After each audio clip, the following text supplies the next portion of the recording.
In the modern day, Hollywood dominates the worldwide film industry on an unprecedented level.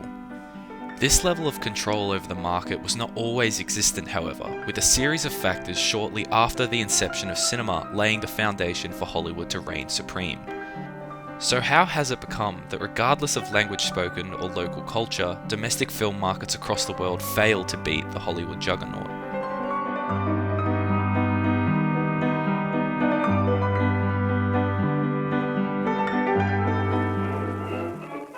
Heading back to 1895, the Lumiere brothers used a cinematograph to hold the world's first film screening in Paris. The subsequent rise in filmmaking across the world, particularly throughout Europe, led to an equitable global market of cinema, with the most popular films in America at the time being those imported from overseas.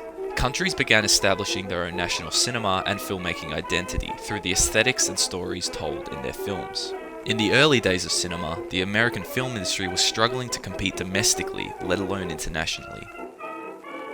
A major shift occurred at the beginning of World War I, where America stayed out of the conflict until 3 years after it had entirely engulfed Europe. Now situated in a small suburb of Los Angeles called Hollywood, the American film industry quickly grew, both domestically and internationally, as European production soon slowed to a halt. In the words of Leo Brody, certainly there were innovators in America as well, but when World War I drastically cut down the number of films being made in Europe, a still adolescent American film business had to grow up fast.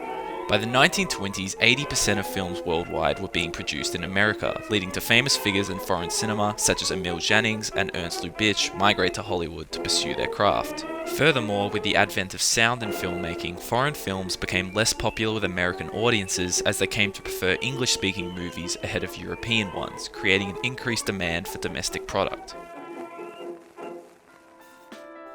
However, the most significant factor in Hollywood's rise to supremacy was its early implementation of the studio system. As studios arose, a Fordist production model was implemented, meaning that the focus shifted towards the mass production of marketable films. Utilizing a vertical integration model, these studios came to control every aspect of the filmmaking process.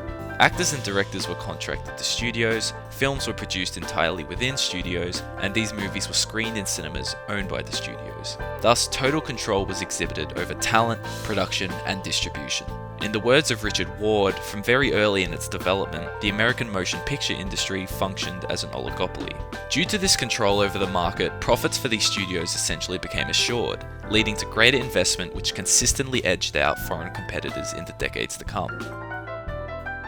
Out of this studio system arose 5 major studios, as well as 3 mini-majors which lacked the robust contract system and control over distribution of their superiors. Only rarely loaning out actors for certain productions, each studio began utilizing their actors as a key marketing tool to get ahead of both one another and foreign film industries. Studios such as Metro-Goldwyn-Mayer or MGM became synonymous with their galaxy of stars, and as talent flocked to the US to become a part of this system, Hollywood's supremacy was only reinforced. As Richard Maltby argues, far more than the type of movies, stars were the commodities that most consistently drew audiences to the movies. Furthermore, it was deliberate action by these major studios soon after the inception of Hollywood which led to the celebrity status which surrounds actors in contemporary times. In the 1930s, 20 fan magazines were created with the express purpose of perpetuating gossip and media attention around stars, each with circulations of up to 1 million people, the remnants of which still exist today. Maltby goes on to discuss star vehicles, films which were constructed entirely around the appeal of a certain actor, and how this caused the output of studios to become homogenized as they came to base their films around the talent at their disposal. Thus, a significant byproduct of this studio system came to be the development of house styles within each studio, where the actors, genres, and aesthetics of their films tended to be quite similar. For example, MGM were famous for their lavish musicals, wherein their upbeat and vibrant aesthetics echoed the overall glamorous perception of Hollywood at the time. These films came to be very lucrative financially and greatly popular with audiences for the escapism they provided, catapulting MGM to becoming a major studio and providing a sustainable production model.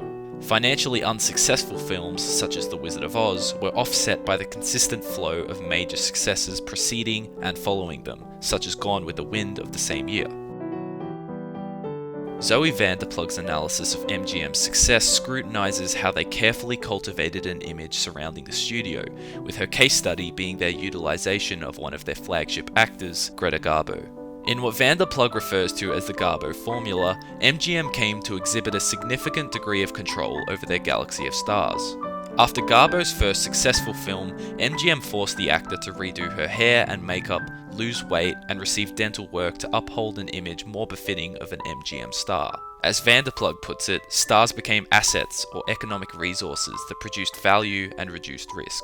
MGM thus formulated a public image of grandeur and perfection which permeated their filmography, with stars such as Judy Garland, Joanne Crawford, and Clark Gable vehicles for the studio to reinforce this house style.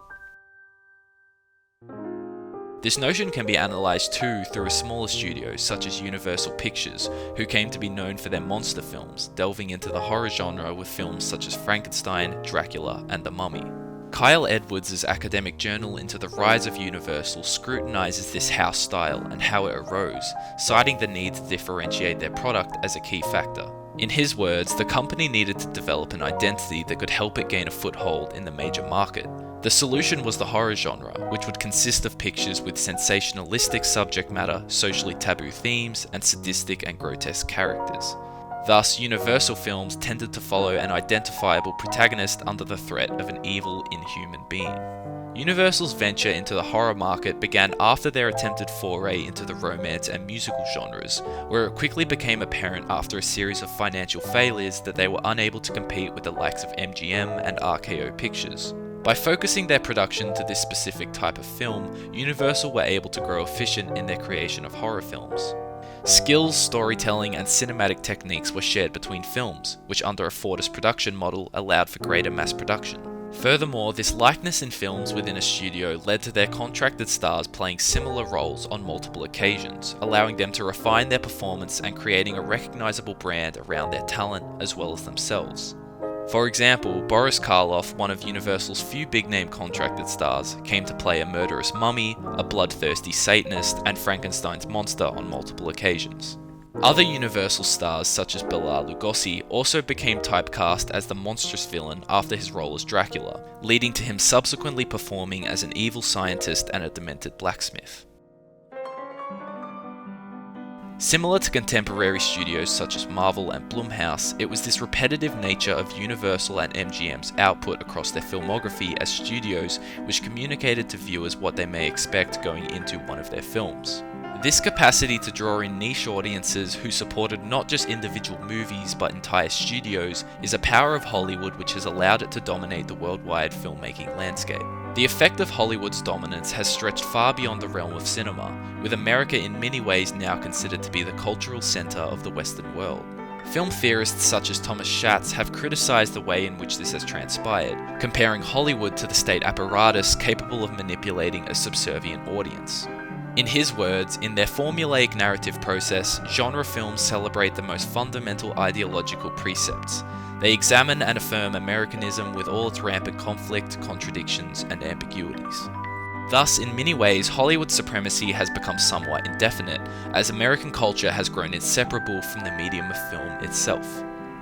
It is rare in contemporary times to see a film that differs from the strict storytelling guidelines formed by those which have preceded it. This blueprint's fixation on happy endings and clear distinctions between that which is good and that which is evil reinforce this markedly American outlook on the world. With this ideology standardized in cinema by Hollywood, perhaps until the world changes its ways, the film industry has no need to either.